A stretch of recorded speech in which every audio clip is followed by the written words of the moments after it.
पिताजी बीए की परीक्षा देने के लिए विश्वविद्यालय आ रहे थे। सर सुंदरलाल हॉस्पिटल उतना बड़ा नहीं था, प्राथमिक चिकित्सा के लायक था।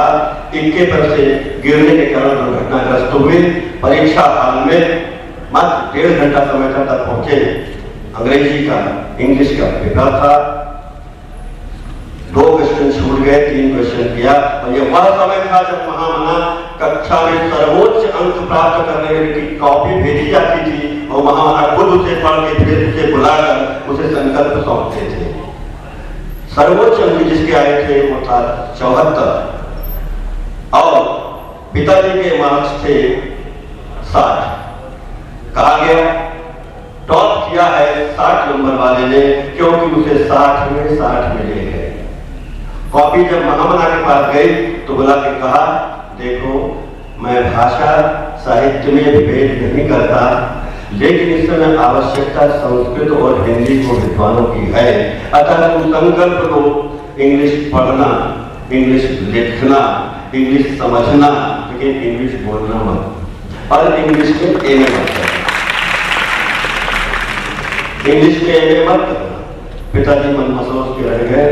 संस्कृत में एमए किया, हिंदी में एमए किया, हिंदी विभाग में यहाँ नियुक्त हुए। रामचंद्र शुक्ल इत्यादि ऐसे विद्वान थे। ये महामना की अपनी जो दृष्टि थी, जो अपना उनका स्वप्न था, वह कितना ऊंचा था यह अलग विषय है। किंतु जहां धर्म और विज्ञान की बात आती है, मैं पैदा हुआ तो 3 महीने का उनकी गोद में डाला गया। उन्होंने क्या आशीर्वाद दिया वो मैं आपको बता के आगे चलूंगा।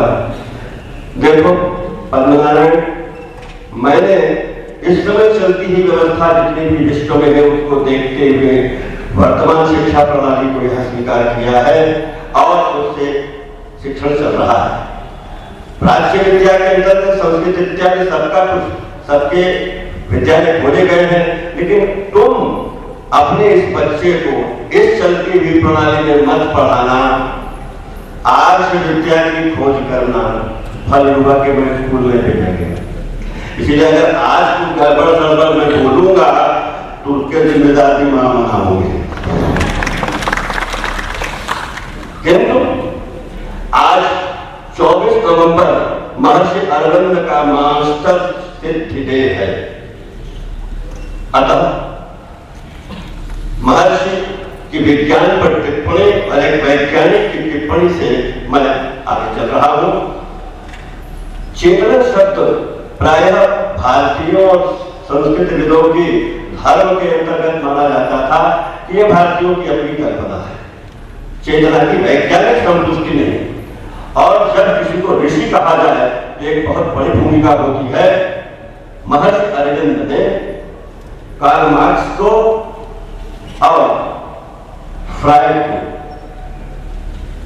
ऋषि फ्रायड का बड़ा आश्चर्य हुआ कि फ्रायड ने जो स्थापना की है उसके हम लोग समर्थक हैं या नहीं, लेकिन महर्षि अरविंद यदि ऋषि फ्रायड कह रहे हैं तो उसके पीछे उनका कोई कारण होगा। और उन्होंने टिप्पणी दी कि चेतना को मात्र भारतीय धर्म चिंतन के आधार, दर्शन के आधार के रूप में मानने वाले जगत के ऊपर महर्षि ऋषि फ्रायड ने यह कृपा की कि समस्याग्रस्त जो मस्तिष्क थे उनके विगत में जानते हुए कैसे यह समस्याग्रस्त हुआ और उसकी ग्रंथि को खोलते हुए चेतना की वैज्ञानिक संतुष्टि उन्होंने की है। अतः मैं उनको ऋषि फ्रायड कहता हूं।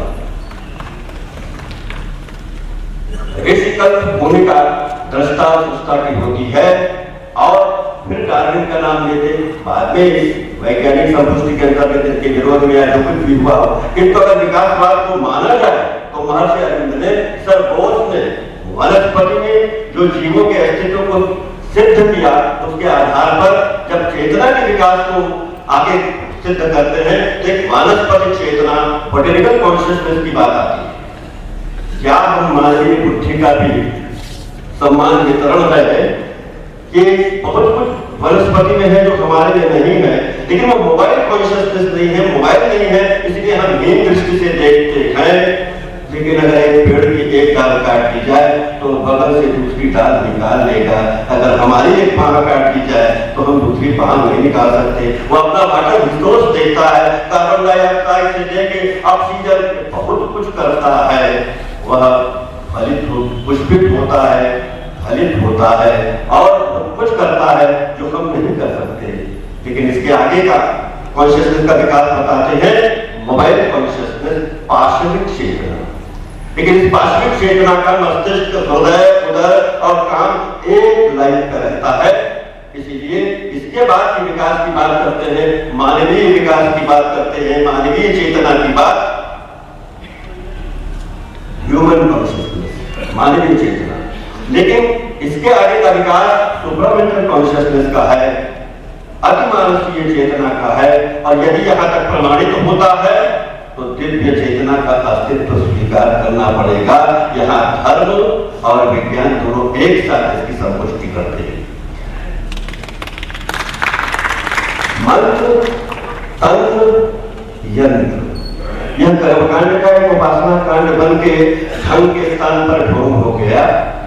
विज्ञान भी प्रदूषण का कारण रहा है, धर्म भी प्रदूषण का कारण रहा है। जब धर्म ढंग छोड़कर ढोंग को आश्चर्य बैठा तब बहुत कुछ आया कर्मकांड में, कर्मकांड भी आया।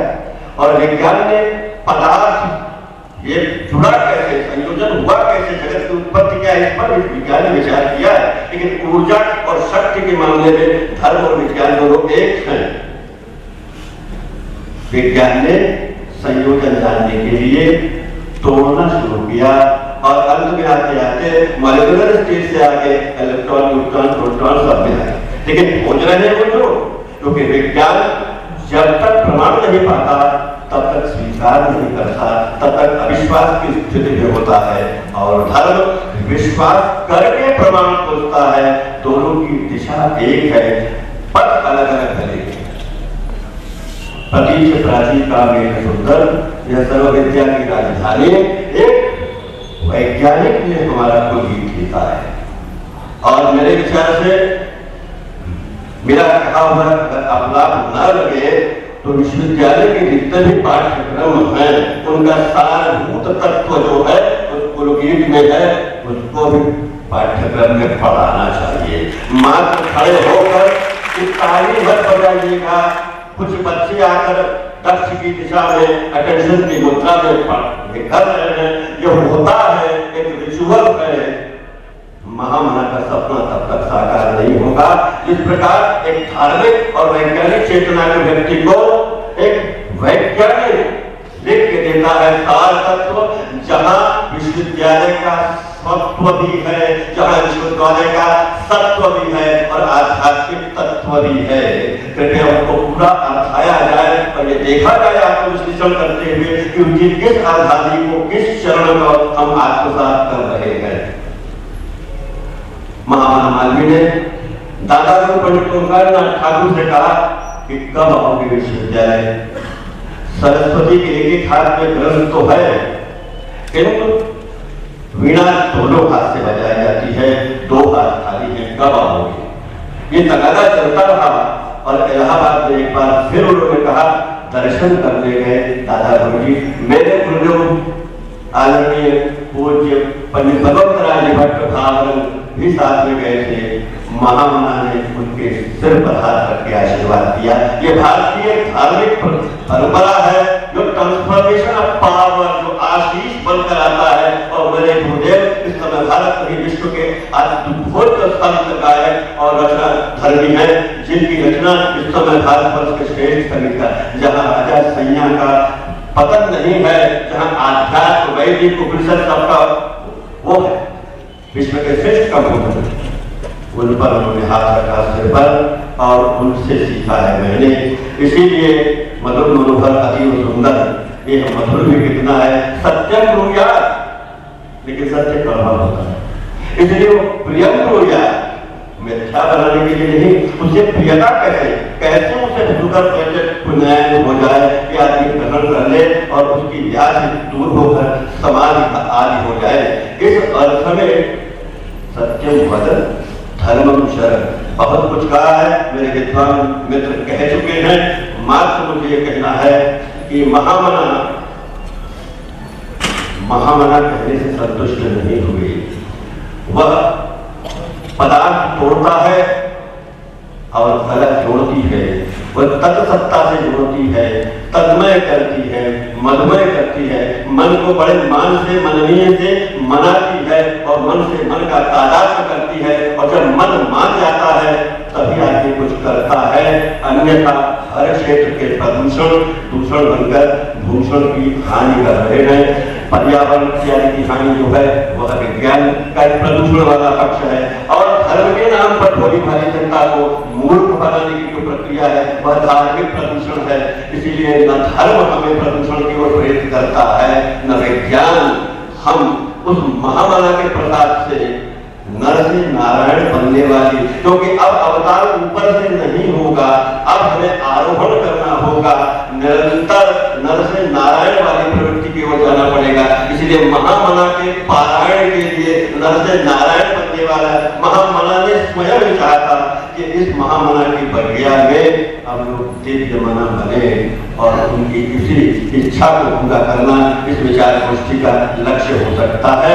मैं आप सभी को प्रणाम करते हुए भवताम भव्यम दिव्यम दिव्यम दिव्यम प्रणाम।